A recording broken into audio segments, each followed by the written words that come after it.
I think, we all remember where we were that day, right? You were there. I was here on the air.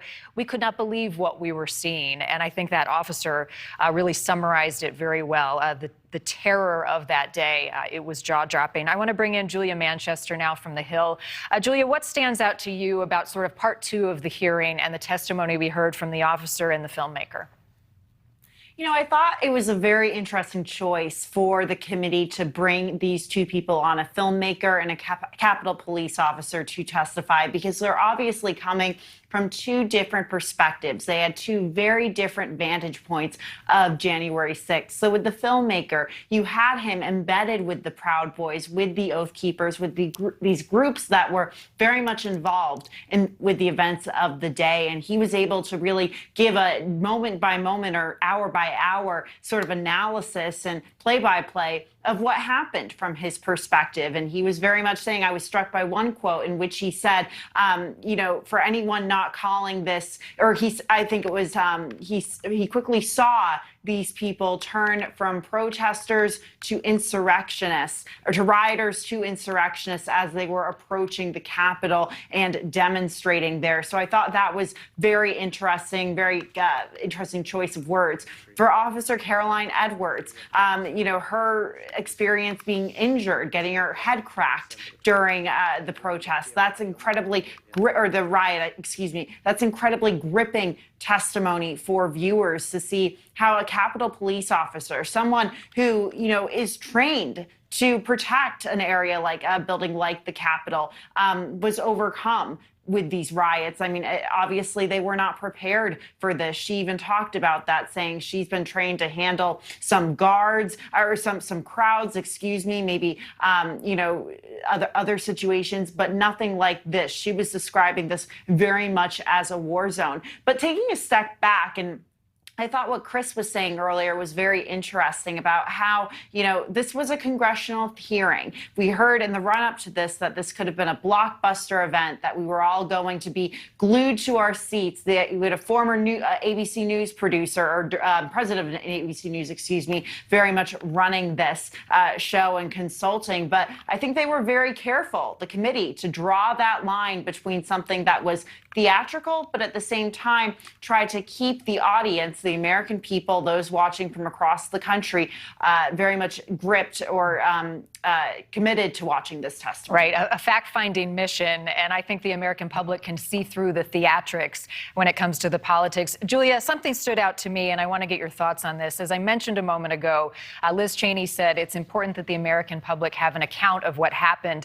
That is the mission of this, but you also wonder about the motivation. I want to play a piece of sound from Representative Cheney to her GOP colleagues at the start of the hearing.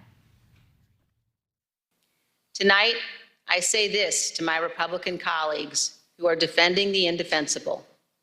There will come a day when Donald Trump is gone, but your dishonor will remain. Julia, what do you make of that comment and the timing?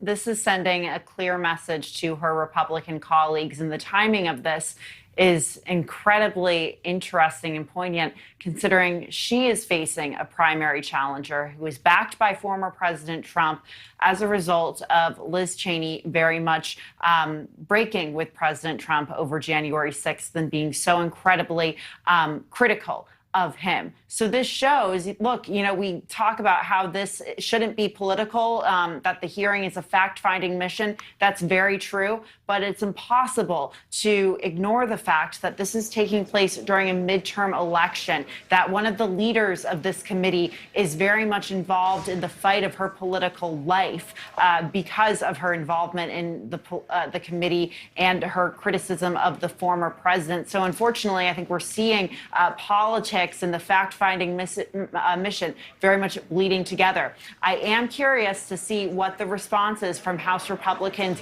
later tonight and tomorrow morning. Some news Liz Cheney made was that a number of House Republicans allegedly were asking President Trump for pardons after January 6th because of their involvement or efforts in trying to overturn the presidential election results. So I think you are going to see the response from these Republicans and We'll see what they have to say, but it's not going to be anything flattering, I would imagine, about Liz Cheney. Representative Cheney will face the voters in her home state of Wyoming in August. Finally, Julia, a lot stands out tonight, but there were many promises made for the hearings to come. What promise do you want most delivered upon in the hearings that we will see over the next few weeks? I think it goes back to being a fact-finding mission.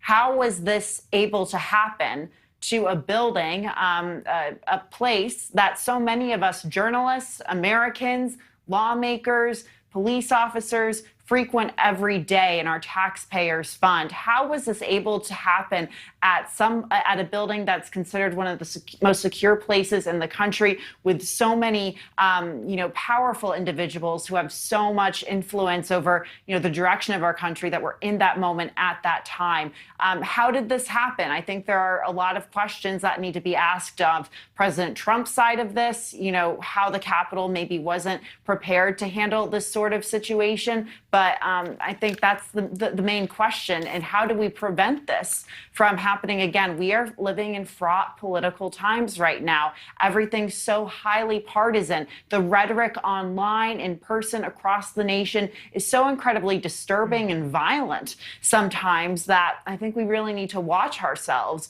and be careful when we're in this political realm about what direction we're taking. Well, the question is, did they hook the American audience tonight to come back for the next hearing? Julia Manchester, as always, appreciate your time. Thank you for watching. Go to newsnationnow.com to find News Nation on your television provider. And don't forget to click the red subscribe button below to get more of News Nation's fact-driven, unbiased coverage.